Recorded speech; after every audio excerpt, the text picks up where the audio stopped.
जय हिंद दोस्तों। उम्मीद है कि आप लोग स्वस्थ होंगे और मस्त होंगे। तो देखिए, कल की क्लास में हम लोगों ने उत्तल लेंस में प्रतिबिंब की स्थिति, आकार और प्रकृति के बारे में हम लोगों ने पढ़ा और फिर उसके किरण आरेख के बारे में मैंने आप लोगों को समझाया। देखिए, आज की क्लास में जो हम लोगों को पढ़ना है वो है लेंस की आवर्धन क्षमता और लेंस की क्षमता के बारे में। तो देखिए, मैंने आपको दर्पण की आवर्धन क्षमता के बारे में पढ़ाया था। दर्पण की आवर्धन क्षमता और लेंस की आवर्धन क्षमता की जो परिभाषा होती है वो सेम होती है, उसमें कोई परिवर्तन नहीं होता है। आइए हम लोग समझते हैं लेंस की आवर्धन क्षमता। तो आप लोग मेरे साथ हेडिंग बनाइए, लेंस की आवर्धन क्षमता। लेंस की आवर्धन क्षमता।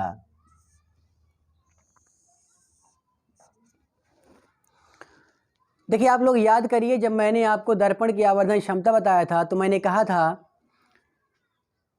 कि दर्पण से प्रतिबिंब की दूरी तथा दर्पण से वस्तु की दूरी के अनुपात को हम लोग आवर्धन क्षमता कहते हैं। एक दूसरी परिभाषा मैंने आपसे कहा था कि प्रतिबिंब की ऊंचाई और वस्तु की ऊंचाई के अनुपात को हम लोग आवर्धन क्षमता कहते हैं। वो दर्पण की आवर्धन क्षमता थी। ठीक वही परिभाषा आपको यहाँ पर करनी है, जहाँ पर हम लोग दर्पण का प्रयोग किया करते थे वहाँ पर हमें लेंस का प्रयोग करना है। आइए तो मेरे साथ लिखने का प्रयास कीजिए। लिखते हैं,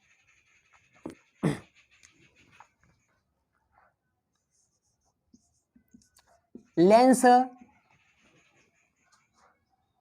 से प्रतिबिंब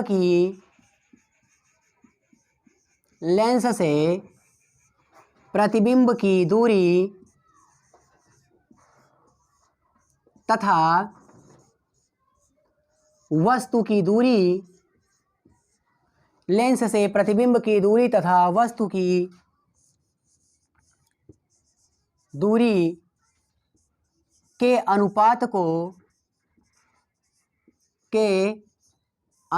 को आवर्धन क्षमता कहते हैं। क्या कहते हैं? आवर्धन क्षमता कहते हैं। देखिए, इसे भी m से प्रदर्शित करते हैं। इसे m से प्रदर्शित करते हैं। इसे किससे प्रदर्शित करते हैं? तो आप कहेंगे इसे m से प्रदर्शित करते हैं।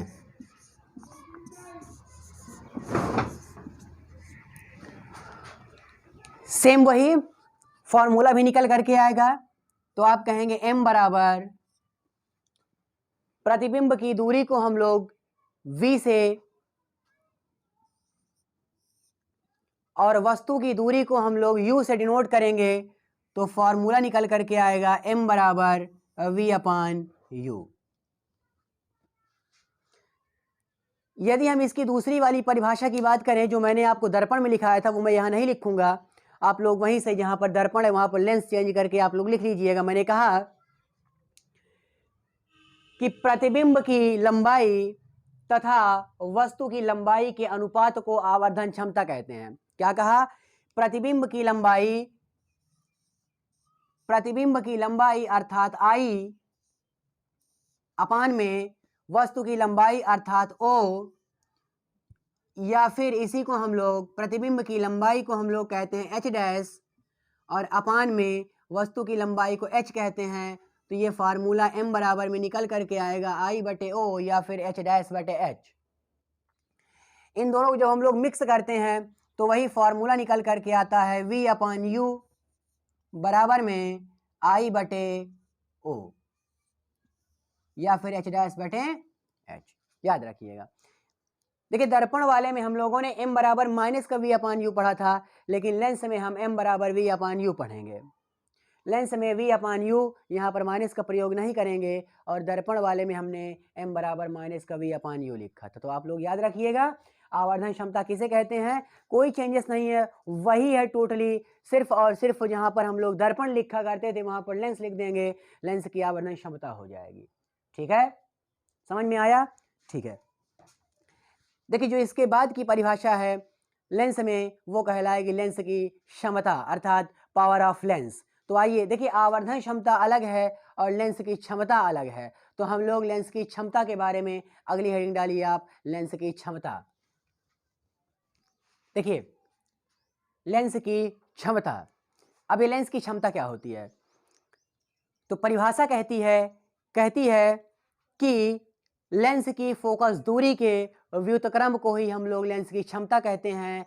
और कब? जब आप दूरी को, फोकस दूरी को मीटर में परिकलित करेंगे तब।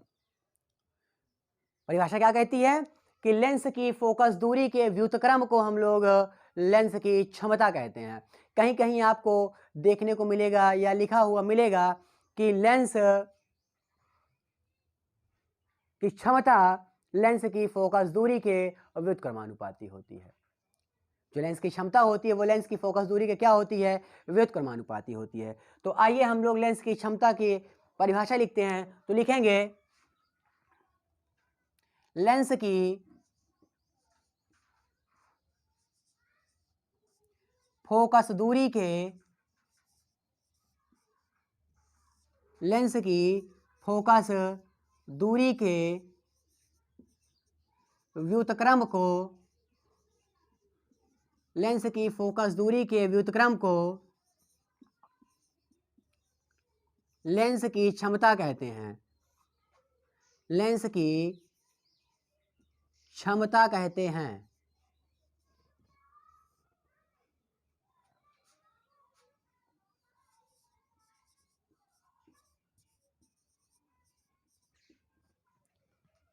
कब? जब इसे हम लोग मीटर मापे गए हों। तो यहां पर लिखेंगे जबकि फोकस दूरी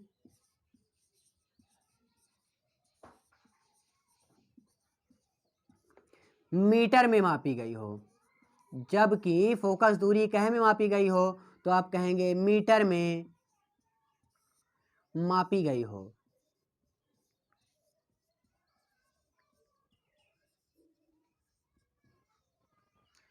अर्थात फोकस दूरी को आप मीटर में माप करके उसका व्युत्क्रम कर देंगे, तो जो उसका व्युत्क्रम होगा वही आपका कहलाएगा लेंस की क्षमता। अब देखिए लेंस की क्षमता को हम लोग डिनोट कैसे करते हैं? तो हम लोग लिखेंगे लेंस की क्षमता को, या फिर इसे P से प्रदर्शित करते हैं। इसे किससे प्रदर्शित करते हैं? तो आप कहेंगे इसे P से प्रदर्शित करते हैं। इसे P से प्रदर्शित करते हैं। देखिए इसका मात्रक क्या होता है? लिखेंगे इसका मात्रक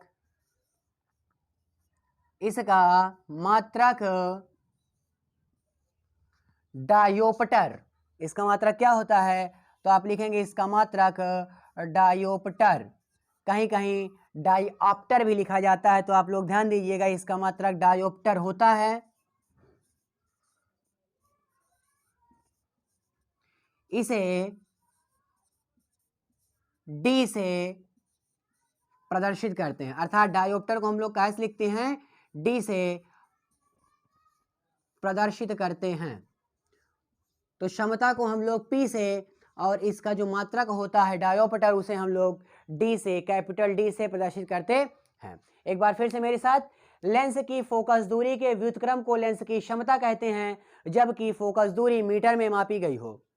फिर इसे P से प्रदर्शित करते हैं, अर्थात लेंस की क्षमता को हम लोग P से प्रदर्शित करते हैं, और इसका मात्रक, किसका मात्रक? लेंस की क्षमता का जो मात्रक है उसे हम लोग डायोप्टर कहते हैं, और इस डायोप्टर को हम लोग कैपिटल D से प्रदर्शित करते हैं। आइए इसके फार्मूले के बारे में लिखते हैं। देखिए जो इसका फार्मूला होता है, तो लेंस की क्षमता बराबर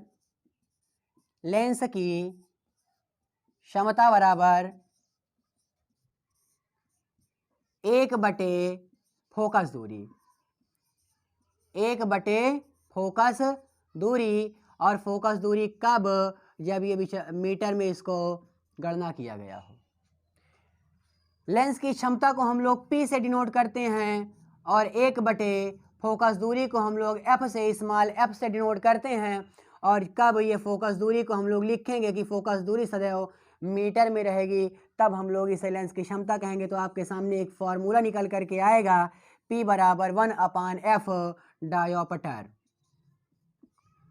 ये क्या निकल करके आएगा? P बराबर 1/f डायोप्टर। देखिए अगर ये मीटर में नहीं है तो हम लोग क्या करेंगे, P बराबर, तो आपके पास एक और फॉर्मूला निकल करके आएगा, P बराबर 100/f, लेकिन f काहे में, सेंटीमीटर में होगा इस बार। P बराबर 100/f, f सेंटीमीटर में, और तब ये जा करके इतने डायोप्टर। तो आप याद रखिएगा ये दोनों फॉर्मूले आपके न्यूमेरिकल्स लगाने में काम आएंगे।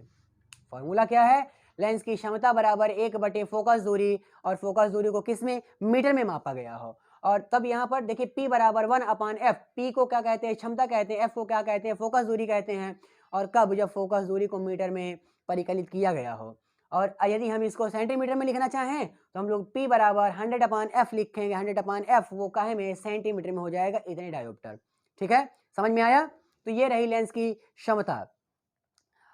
देखिए मान लीजिए कि आपके पास एक से अधिक लेंस आ गया, तो एक से अधिक लेंस आ गया तो अब उनकी क्षमताएं, पहले वाले लेंस की अलग और दूसरे वाले लेंस की अलग क्षमता हो सकती है। तो यदि हम लेंस की क्षमताओं को इकट्ठा करना चाहें, जोड़ना चाहें, तो आप सीधा सीधा जोड़ेंगे। एक फॉर्मूला और लिखिए कि एक से अधिक लेंस की क्षमताओं का संयोजन, क्षमताओं का संयोजन। मान लीजिए कि आपके पास 3 लेंस हैं। पहले लेंस की क्षमता P1 और दूसरे लेंस की क्षमता P2 और तीसरे लेंस की क्षमता P3 है।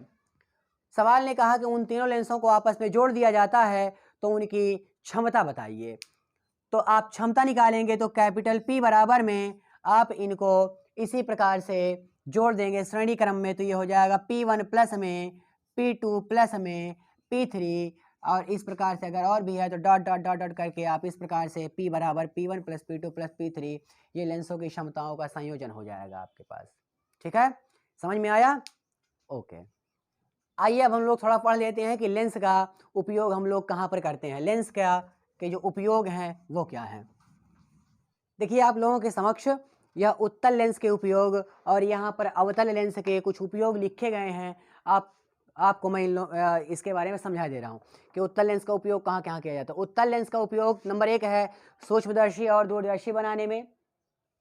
दूसरा है फोटो कैमरा, जो हम लोग फोटो, जो अपन लोगों के पास एक कैमरा होता है जिससे हम लोग फोटो क्लिक करते हैं, वो फोटो कैमरे में जो लेंस लगा होता है वो भी उत्तल लेंस होता है।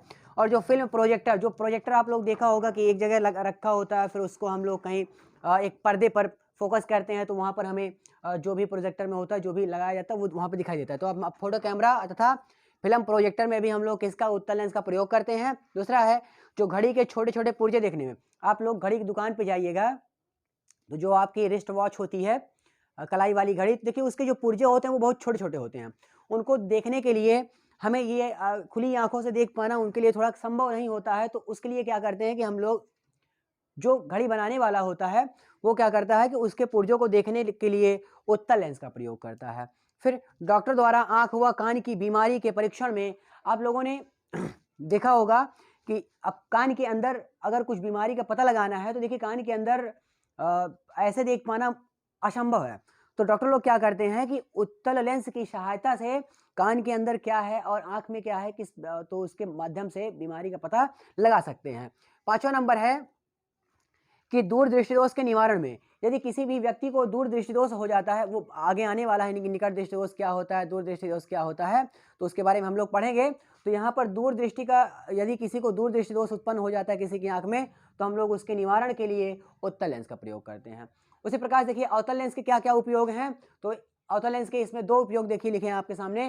पहला, जब गैलीलियो ने अपना एक दूरदर्शी बनाया था तो गैलीलियो ने अपने दूरदर्शी में अवतल लेंस का प्रयोग किया था। हालांकि अब जितनी भी दूरदर्शियां बनाई जा रही हैं उन सभी में उत्तल लेंस का प्रयोग हो रहा है। तो जिस समय गैलीलियो ने अपना दूरदर्शी बनाया था उस समय गैलीलियो ने अवतल लेंस का प्रयोग किया था अपनी दूरदर्शी में।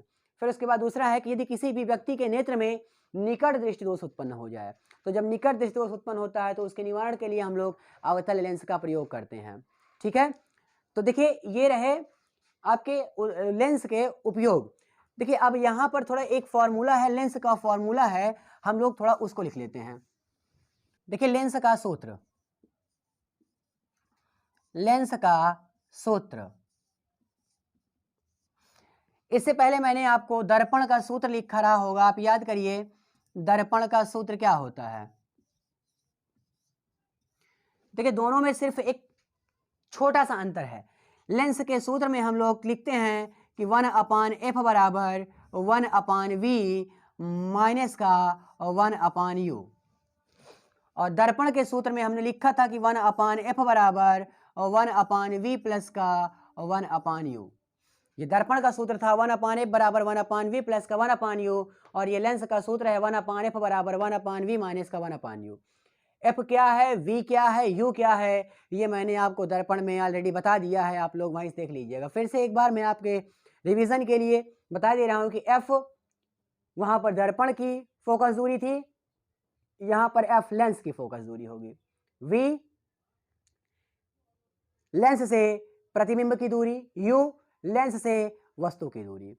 ठीक है, उम्मीद है कि आप लोगों को ये सेशन अच्छा लगा होगा, और अगर आपको ये सेशन अच्छा लगा तो आप लोग सब्सक्राइब कर दीजिएगा और लाइक कर दीजिएगा। थैंक यू, आज के लिए इतना ही। Thank you class, thank you very much.